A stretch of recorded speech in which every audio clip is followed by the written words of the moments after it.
Thank you for being an incredible supporter of the 10X podcast group, the home of the skillful art of manipulation. We're thrilled to have you as part of our growing community.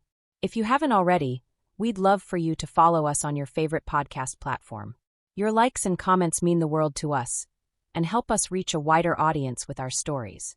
Plus, with new episodes released every day, your feedback plays a vital role in shaping what we create. It truly makes a difference. Your loyalty and enthusiasm fuel our passion for crafting gripping tales, and we're so grateful for your support. Today, we're excited to present The Wife Swap Bet, a story that promises to keep you on the edge of your seat. Let's dive into this thrilling narrative together. Chapter 1. The game begins. The night was thick with the scent of whiskey and expensive cigars, the kind of atmosphere that only money could buy. The penthouse suite, perched high above the city skyline, pulsed with soft jazz from the hidden speakers, the melody curling around the room like a seductive whisper. Dim lighting cast golden hues over the mahogany poker table, where stacks of crisp bills and high-value chips were strewn carelessly across the felt. Cole sat at the head of the table, his fingers drumming against the armrest of his leather chair, his Rolex catching the light with every impatient tap. His smirk was the kind that made lesser men nervous, the kind that said he always won, no matter the game.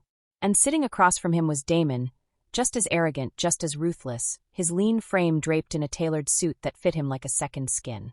He swirled the bourbon in his glass, the ice clinking softly, his lips quirking at the corners as he watched Cole with amusement. But the real game wasn't between them. Eva and I sat side by side, perfectly poised, the way rich men like their women to be. Elegant, desirable, and silent unless spoken to. We played our parts well. Eva, with her silky black dress that clung to every sinuous curve, her deep red lips curled in a teasing smirk. And me. I was the image of controlled temptation, my legs crossed just right, the slit of my emerald green gown high enough to hint at more, but not give it away. We were trained in this, masters of the illusion. The men thought they were in control. They had no fucking idea. Cole threw down a pair of kings, his grin widening as he leaned back, stretching his arms out in victory. "Looks like I've got you again, Damon." Damon clicked his tongue, shaking his head as he examined his losing hand. "You're a lucky bastard tonight, aren't you?" "Luck?" Cole scoffed, reaching for his glass. "I don't need luck. I've got skill." Eva let out a light, breathy laugh, the kind that men mistook for admiration. "You boys and your egos," she teased, taking a slow sip of her wine. The way her lips wrapped around the glass was deliberate, her eyes flicking between the two men, watching them drink in the sight of her. Damon turned to her, his smirk deepening. "Careful, sweetheart. That's dangerous talk." She tilted her head, her glossy curls cascading over one shoulder. "Oh, and why is that?" "Because," Cole interjected, his voice dripping with amusement, "if you rile us up too much, we might have to up the stakes." My heart beat a fraction harder. That was the opening we needed. Damon's gaze slid over to Cole, curiosity flickering behind his eyes. He tapped his index finger against the rim of his glass. "What do you have in mind?" Cole glanced at me, his expression turning devious. I knew that look all too well. It was the same one he gave before making a reckless decision, before pushing past a line he shouldn't cross. The look that screamed power and possession. And sure enough, the next words out of his mouth sealed the deal. "A real bet," he said, his tone thick with challenge. "Winner gets the other man's wife for the night." Eva gasped, feigning shock, her delicate fingers pressing against her throat. "Cole!" I followed her lead, widening my eyes as if I couldn't believe what he had just said. "You can't be serious." Cole only grinned, his gaze locking with Damon's. "What's the matter? You scared?" Damon let out a slow exhale, running his tongue over his teeth in thought. He looked at Eva, then at me, weighing the offer, assessing the risks. Then, just as we expected, his lips curved into a wolfish smile. "You've got yourself a bet." Eva's fingers tightened subtly around her wine glass. My pulse quickened. The trap was set. The men had no idea they had just stepped into their own fucking downfall. Chapter 2. The bet sealed.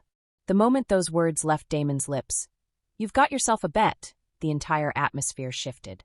The weight of the gamble hung thick in the air, wrapping around the room like an invisible noose, tightening with each passing second. Eva and I exchanged the briefest glance, just enough for her to confirm what I already knew. This was it. The night we had been waiting for. The night we had been planning for. But the men, they thought they were the ones in control. Cole leaned back in his chair, a victorious smirk stretching across his face. He adjusted the cuffs of his crisp white dress shirt, acting as if this was just another high-stakes poker match, as if he had just won a few $1,000s instead of offering up his wife like a bargaining chip. The arrogance was nauseating. Damon mirrored his cocky demeanor, swirling his whiskey lazily, the amber liquid catching the dim light.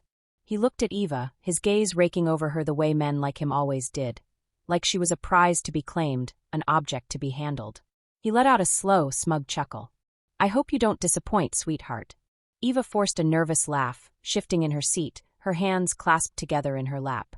"This is insane," she murmured under her breath, making sure the men heard her, playing into the illusion of discomfort. "Come on, baby," Cole said smoothly, reaching over to brush his knuckles against my thigh, his touch possessive. "It's all in good fun." Fun. That's what he called it. Betting his own wife in a drunken game of dominance, treating me like some piece of property he could trade for a few hours of entertainment. I gave him a small, hesitant smile, just enough to keep him comfortable. If he even suspected for a second that I was enjoying this, that I was anticipating this, he'd start asking questions. And we couldn't have that. Not yet. The game continued. The tension built. The minutes stretched, turning into an hour, then two.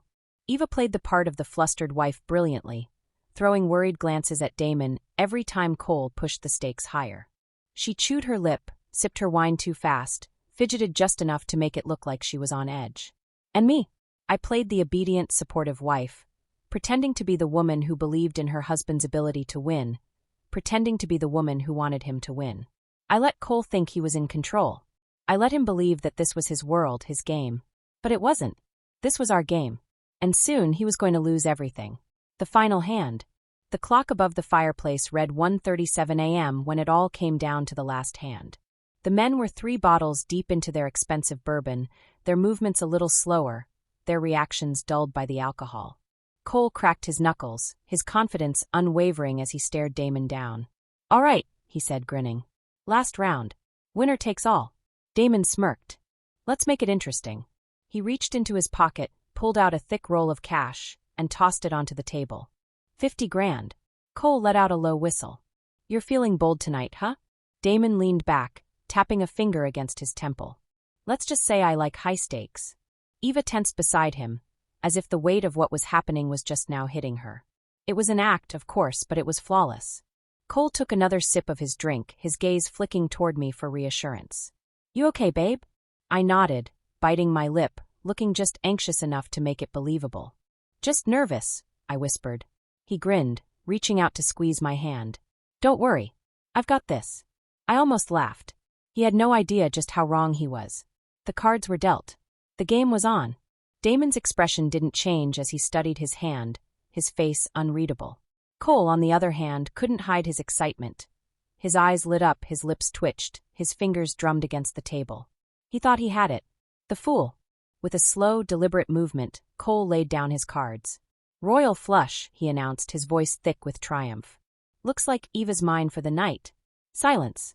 Damon sighed, rubbing his jaw as he leaned back in his chair. "Son of a bitch."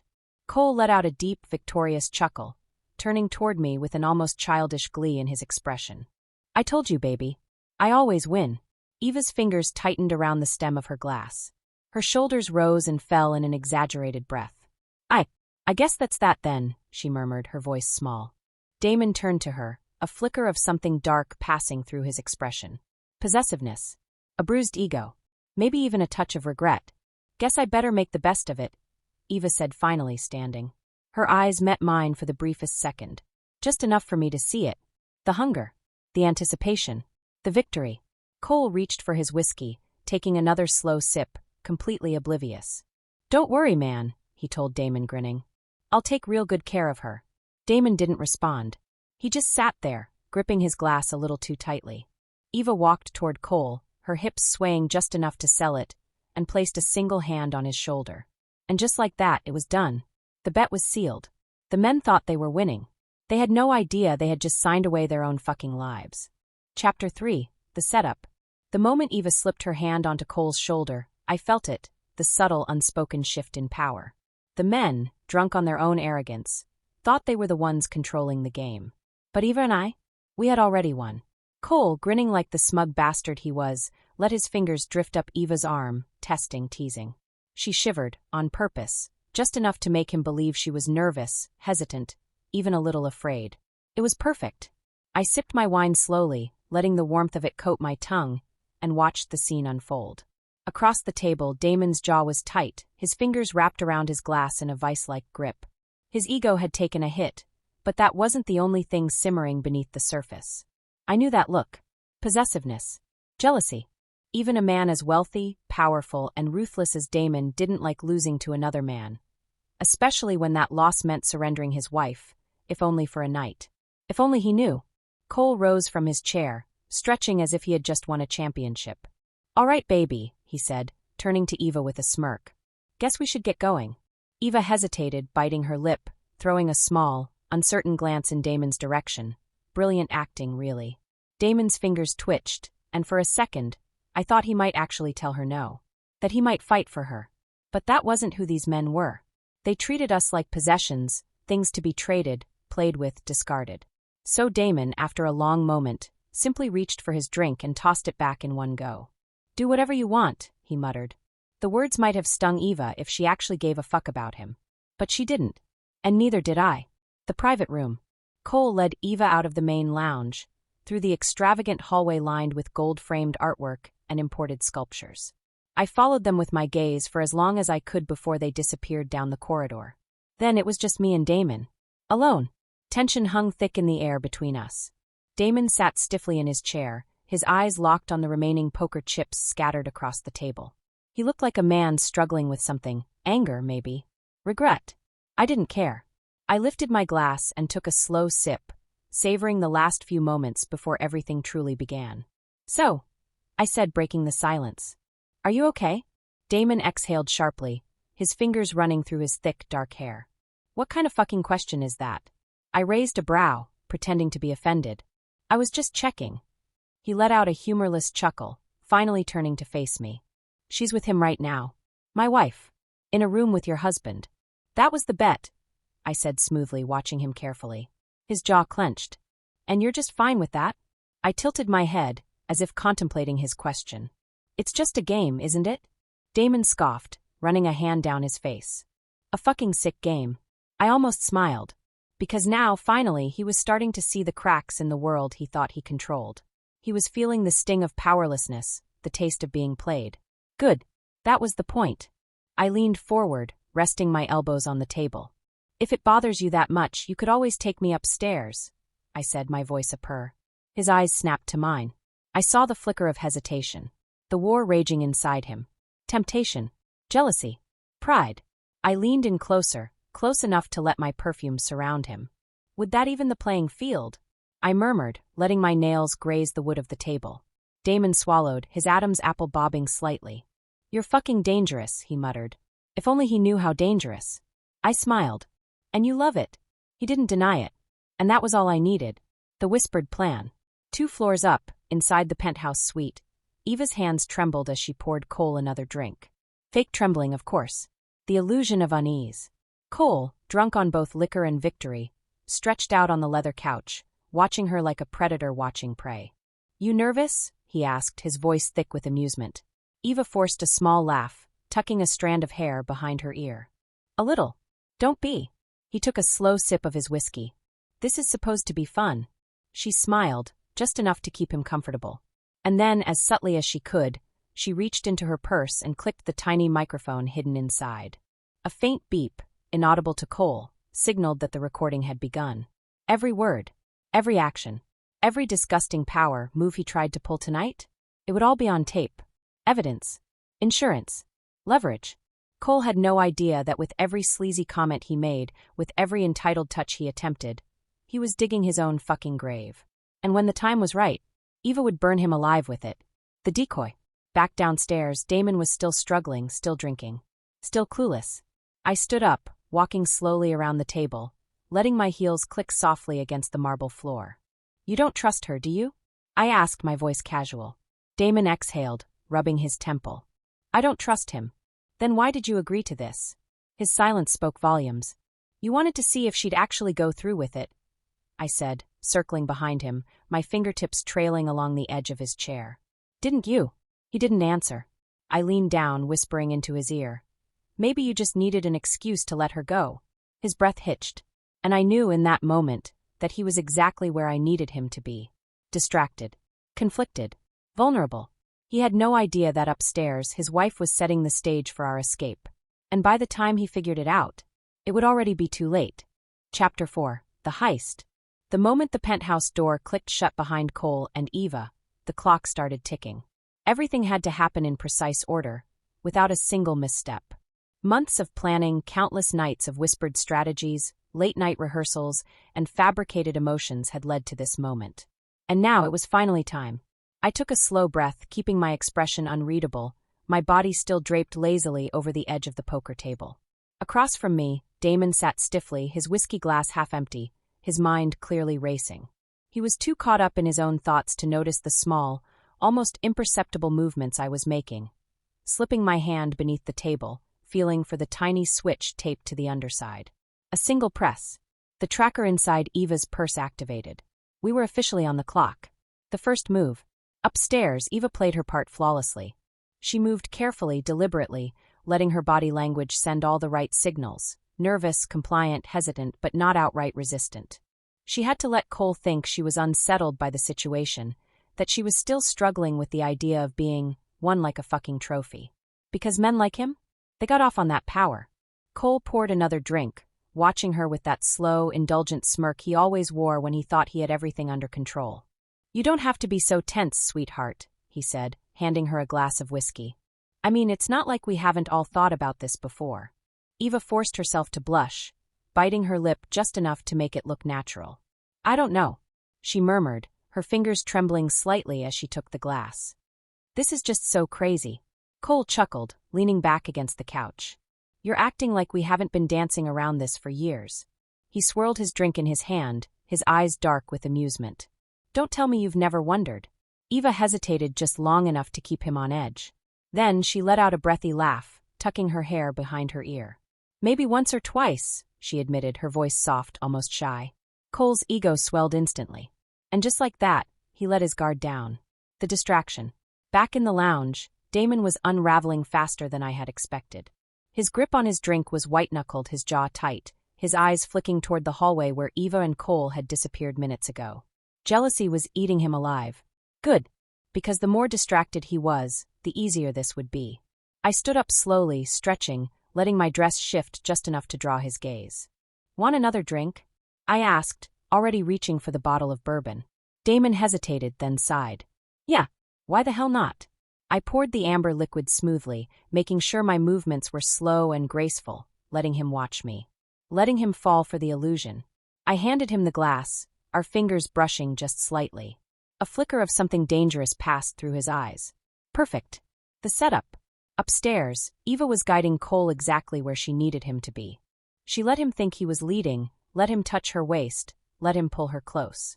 But every move was calculated, every glance measured. And when he finally leaned in to kiss her, that's when she slipped her hand into his pocket.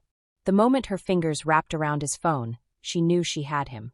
She pulled back slightly, feigning nervousness, looking away as if she was still hesitant. I need a second," she whispered, biting her lip. Cole sighed, frustrated but indulgent. "Take your time, sweetheart." Eva forced a small, grateful smile before stepping away, just long enough to text me from his phone. "It's done." I felt the vibration in my purse, but I didn't check it. Not yet. Instead, I kept my attention on Damon, making sure he was too wrapped up in me to notice anything else. "You ever regret any of this?" I asked suddenly, tilting my head as I sipped my own drink. Damon frowned. "What do you mean?" I let my gaze flick toward the hallway. "You know how we all live. The games. The lies. The way we pretend things are fine when they're not." Damon exhaled, rubbing his temple. "It's just the way things are." I studied him for a moment, pretending to be thoughtful before sighing. "Maybe." I reached for his hand, just barely touching his wrist, my voice dropping to a soft murmur. "But sometimes I wonder what it would be like to just walk away from all of it." Damon's eyes flicked to mine, something unreadable flashing across his face. I could see it, the confusion, the hesitation, the doubt creeping in. He was starting to unravel. And that's exactly what I needed. The escape. Upstairs, Eva was already moving. Cole, now comfortably drunk and relaxed, had given her everything she needed, his phone, access to his accounts, every single detail we had planned for. She slipped into the bathroom, locked the door, and started transferring the money. Millions. Drained from his accounts in minutes. And by the time he even realized what had happened, we'd be long gone. Eva moved fast, deleting the transaction history, erasing the evidence. She placed his phone back on the nightstand and took a slow, deep breath, steadying herself before stepping out of the bathroom. Cole was still lounging on the couch, grinning lazily. "You okay now?" She smiled sweetly. "Yeah." He had no idea. The final step. Downstairs, Damon was finally slipping. He had finished 2 more drinks, his posture looser, his thoughts heavier. And I pushed him just a little further. I reached for his hand again, my touch soft, almost hesitant. "Damon, what if we just—" A loud thud echoed from upstairs. Damon's head snapped toward the hallway. "What the fuck was that?" I frowned, tilting my head. "Maybe." The door slammed open. Cole came stumbling into the room, his expression twisted in confusion, his phone clutched in his hand. He looked at Damon, then at me, then back down at the screen. His brows furrowed. "The fuck is this?" he muttered. Damon frowned. "What?" Cole's face paled. "My money. It's gone." Silence. Damon's confusion turned to shock. "What the fuck are you talking about?" And that's when I smiled. Because at that exact moment, Eva stepped out from behind Cole, her own smile just as deadly. "We're talking about the fact that you're both broke as fuck," she said sweetly. Damon's mouth opened, but no words came out. Cole looked at me, realization finally setting in. "You." His voice was barely a whisper. "You set us up." I took a slow step forward, looking him dead in the eyes. "No, darling," I murmured, tilting my head. "We fucking owned you." And with that, Eva and I turned on our heels and walked out the door. We never looked back. Chapter 5, The Blackmail. We walked out of the penthouse like ghosts, silent, untouchable, and already fading from their world. The hallway stretched before us, long and dimly lit, every polished tile beneath our heels absorbing the weight of what we had just done. The stakes were high, the risk immense, but we had played the game to perfection. The men behind us were still drowning in confusion, their minds reeling, their egos crumbling beneath the sheer magnitude of the loss. By the time they pieced it together, we'd be nothing more than a whisper of perfume on the air. I glanced at Eva as we moved swiftly toward the elevator, the adrenaline in my veins thrumming like a second heartbeat. Her face was composed, but I saw it, the tiny flicker of excitement behind her eyes, the victorious curve of her lips. We had pulled it off. But we weren't finished yet. Not even close. The fallout begins. The first message arrived before we even reached the ground floor. Cole's number flashed across my burner phone screen, his name nothing more than a useless, irrelevant word now. I let it ring, savoring the desperation behind the call before silencing it. Eva, standing beside me as we waited for the elevator doors to open, smirked. "Think he's figured it out yet?" I laughed softly. "Oh, he's figured it out." The elevator dinged. We stepped inside. The doors slid shut, locking us into a brief moment of solitude. My phone vibrated again. A message this time. "You stole from me, you bitch." I rolled my eyes, tapping out a reply. "We didn't steal. We took what we were owed." A moment of silence. Then another text. "You think you can just walk away from this? You think you can get away with this?" I could practically hear his rage through the words. I could imagine him pacing, his hands clenched into fists, his expensive suit rumpled from stress. I smirked and sent another reply. "We already have." Eva chuckled beside me. "He's losing his shit, isn't he?" I showed her the messages. She let out a low whistle. "Damn. He's predictable. Like clockwork." The elevator doors opened, revealing the luxurious lobby. A doorman nodded at us politely as we strode past. The night was cool, the city humming with life beyond the pristine glass doors of the building. We stepped out onto the sidewalk, vanishing into the pulse of the streets. Phase 2, the leverage. Damon was the next to call. We were already in the back seat of a black town car, heading toward the airport when his name popped up on Eva's phone. She let it ring twice before answering, her voice smooth, controlled. "Damon, you need to fucking explain." His voice snapped through the line, rough, unsteady. "What the hell did you do?"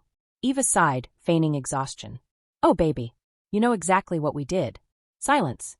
Then a low, ragged exhale. "You drained my accounts." Eva smirked. "No, love. We transferred your assets into safekeeping. Big difference." "Jesus Christ, Eva. You didn't actually think we were going to let you and Cole keep running us into the ground, did you?" She interrupted, voice sharp now, no longer playing coy. You treated us like accessories, like things you could trade and discard when it suited you. Did you really think there wouldn't be consequences? You have no idea what you've done, he ground out. This isn't just money. Do you understand that? There are people, serious people, who are involved in some of those transactions. Eva glanced at me, her expression calm, calculated. We had anticipated this. You should have thought about that before you let us inside your world, she said, voice dropping to a deadly whisper. Because now, we own you. Damon didn't respond right away. For the first time, he truly understood. You think you're safe? He finally asked. You think we won't come after you? Eva smirked. Check your email, Damon. A pause. Then we heard the rustling of movement, the click of a laptop opening. Then a sharp inhale. How did you get these? He demanded, voice low, furious. Eva stretched her legs out, completely at ease. You and Cole weren't exactly careful. We've got bank records, offshore accounts, wire transfers, the whole ugly mess. And guess what, sweetheart? The feds would love to take a peek. You wouldn't we? I cut in, finally speaking. Silence again. This time heavier. You send anything to the feds, you go down too, Damon said finally, grasping at straws. I smiled. You'd like to think that, wouldn't you? Eva exhaled dramatically. But don't worry. We don't want to ruin you. Damon let out a bitter laugh. Right. You just want the money. Not just the money, Eva corrected. We want freedom. We want distance. And we want your silence. More silence. Then finally a low, begrudging sigh. What do you want? We had him. I glanced at Eva. She nodded once. One last wire transfer, I said. Everything left in your private accounts. You'll still have enough to survive. But you won't come after us. You won't speak of us.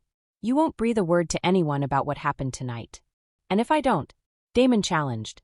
I smirked. Then tomorrow morning, every major news outlet in the country gets a lovely little package detailing every dirty deal you and Cole have ever been a part of. Silence. Then a defeated exhale. Fine, Damon muttered. You win. Eva's lips curled. Oh, we know. The final goodbye. By the time we reached the airport, the last wire transfer had been completed. Millions. Gone from their hands. Secure in ours. Cole had tried calling me 5 more times, alternating between rage-filled threats and pathetic pleas. He promised to hunt us down, to make us pay, to destroy us. I had laughed. Then I had blocked his number. Eva and I walked through the terminal, our new passports tucked neatly into our designer handbags, our new identities waiting on the other side of security. Fresh start. New lives. The world was wide open before us. As we approached our gate, Eva turned to me, raising her glass of overpriced airport champagne. To freedom, she murmured. I clinked my glass against hers, savoring the taste of victory. To men who thought they owned us, I corrected, my smile slow and sharp. We both laughed. And then, without looking back, we stepped onto the plane. And disappeared. Chapter 6, The Reckoning. We didn't just disappear. We erased ourselves. By the time the sun rose over the city skyline, Eva and I were already thousands of miles away. The old versions of us, the ones who had been trapped in golden cages, suffocated by power-hungry men who saw us as accessories, were dead, buried beneath the weight of their own arrogance. We were reborn as ghosts. No traces. No breadcrumbs. No way to track us. But Cole and Damon? They weren't so lucky. The desperation begins. The first wave of calls came at sunrise.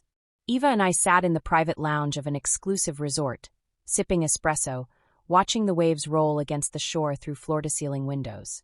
The world was quiet, pristine, untouched by the storm we had left behind. Then my burner phone vibrated. Cole! Again. Eva raised a brow as I held up the screen. Persistent, isn't he? She mused, stirring a sugar cube into her coffee. I let the phone ring, smirking as I imagined his frustration. Oh, let him suffer a little longer. Another buzz. Then another. Damon this time. I sighed, rolling my eyes. They don't quit. Eva took a slow sip, leaning back in her chair, watching the waves as if this was just another normal day. They're realizing, she said casually, that we were never theirs to control. That they lost. The phone rang again. I let out a low chuckle, then answered. Miss me already? I purred. There was a sharp inhale on the other end. Then Cole's voice, raw and strained. You fucking bitch. I smirked, resting my chin on my palm. That's Mrs. Bitch to you, darling. Eva snorted softly. You think this is over? Cole growled. You think you can just walk away with my money? I exhaled, pretending to consider. Well, we didn't just walk away. We took a plane, actually. Quite a lovely flight, too. Champagne, warm towels, first-class service. You have no idea who you're messing with, he spat. I swear to God I will find you. I sighed, checking my nails. And do what, exactly? Cray. Threaten me some more? Please, Cole, you're getting repetitive. You don't understand. Oh no. I cut him off, my voice dropping into something slow and dangerous. You don't understand. You lost, Cole. We won. And the more you push, the worse it's going to get for you. Silence. I could practically feel his frustration crackling through the line. Listen carefully. I continued, my voice smooth as silk. You will not come looking for us. You will not send anyone after us. And you will not make a single move unless you want your life to burn. A sharp exhale. You think you can control me? I smiled. I know I can. Another beat of silence. Then, you think you're so fucking smart, Cole muttered. You think you've won. But you have no idea what's coming for you. And then he hung up. Eva arched a brow. That sounded ominous. I rolled my eyes, tossing the phone onto the table. They always say shit like that when they lose. She smirked, raising her coffee cup. To our win, then. I clinked my cup against hers. But deep down I knew it wasn't completely over. Not yet. The empire crumbles. It took less than 48 hours for their world to collapse. Eva and I had made sure of it. We had spent months gathering leverage, not just on Cole and Damon, but on their business associates, their dirty deals, their illegal investments. So when we sent out the first batch of files, the ripple effect was immediate. Cole's business accounts were frozen. Damon's properties were raided by investigators. Banks pulled out. Investors backed away. The media caught the scent of blood, and within a single day, the headlines were everywhere. High-profile investors under investigation for fraud and tax evasion. Mysterious offshore accounts tied to millionaire entrepreneurs. Luxury empire crumbles overnight. Insiders say more to come. I sat by the infinity pool, sunglasses shielding my eyes from the Caribbean sun, scrolling through the chaos on my phone. Eva, stretched out beside me in a white bikini, lazily sipped from her cocktail. Any good news? I smirked, flipping the screen toward her. Her eyes scanned the headlines before letting out a low whistle. Damn, we really did that. I leaned back, exhaling in satisfaction. Oh, we did more than that. Because this was only the beginning. The breaking point. Another call came in. Damon this time. Eva gestured for me to put it on speaker. I answered. Damon, how lovely of you to call. His breathing was uneven, sharp. You. He took a shaky breath. You destroyed us. Eva smirked. Correction, we simply let you destroy yourselves. We just helped speed up the process. You have no fucking idea what you've done, he ground out. I twirled my straw in my drink. We keep hearing that. Yet, oddly enough, we're both in paradise while you're what? Watching your empire go up in flames. You think we're just going to let this slide? Damon hissed. We're not done. Not even close. I exhaled dramatically. Damon, haven't you learned your lesson? You never bet against the women who know how to play the game better than you. You want war, he snarled. Eva sat up, sliding her sunglasses down her nose. Oh, honey, she cooed. This was the war. And you already lost. The line went dead. I tossed my phone onto the table, shaking my head with a chuckle. Poor thing.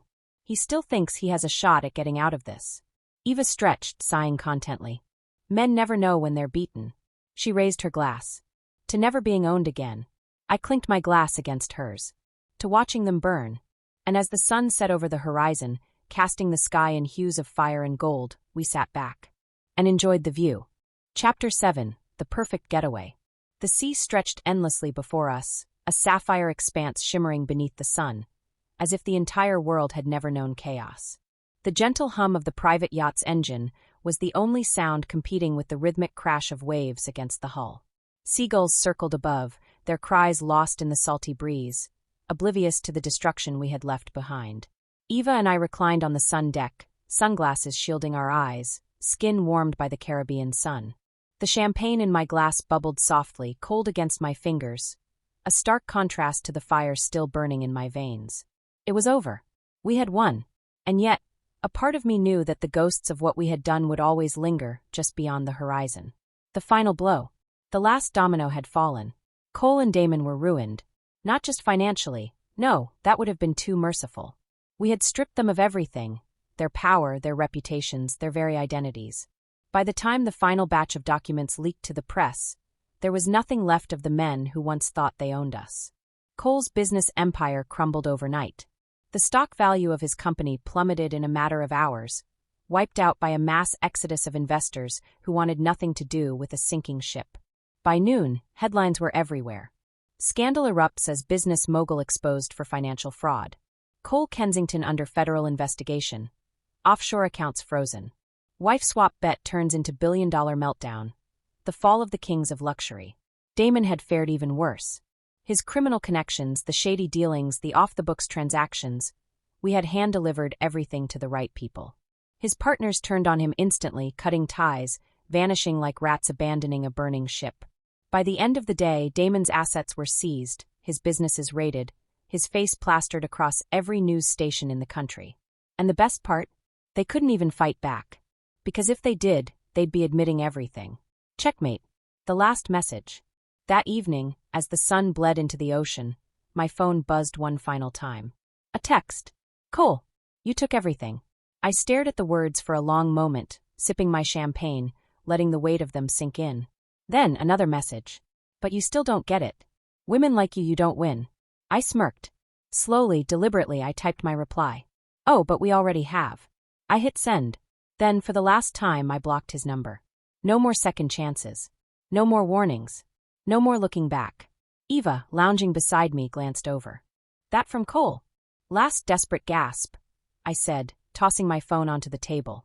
He's still trying to convince himself that he has any control left. Eva laughed softly, stretching her legs out beneath her silk cover-up. Let them drown in their own misery. I raised my glass. To their downfall. She clinked her glass against mine, the soft chime of crystal on crystal, the perfect eulogy for the lives we had left behind. New identities, new lives. By the time we docked at a private villa hidden along the coastline, our new identities were already in place. New names, new passports, new lives. The old versions of us, the wives, the accessories, the possessions of powerful men, were dead. Now we were ghosts untouchable, existing only in the whispers of those who would spend their remaining years trying, and failing, to find us. Eva stretched luxuriously as we stepped onto the villa's stone terrace, the scent of salt and blooming hibiscus thick in the air.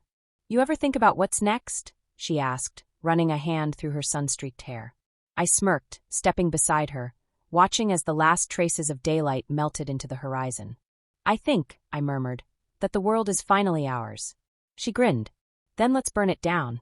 We laughed, low, wicked, victorious, and raised our glasses one last time. Not to survival, not to escape, but to freedom. And as the night swallowed the remnants of our old lives, we disappeared into the darkness. For good.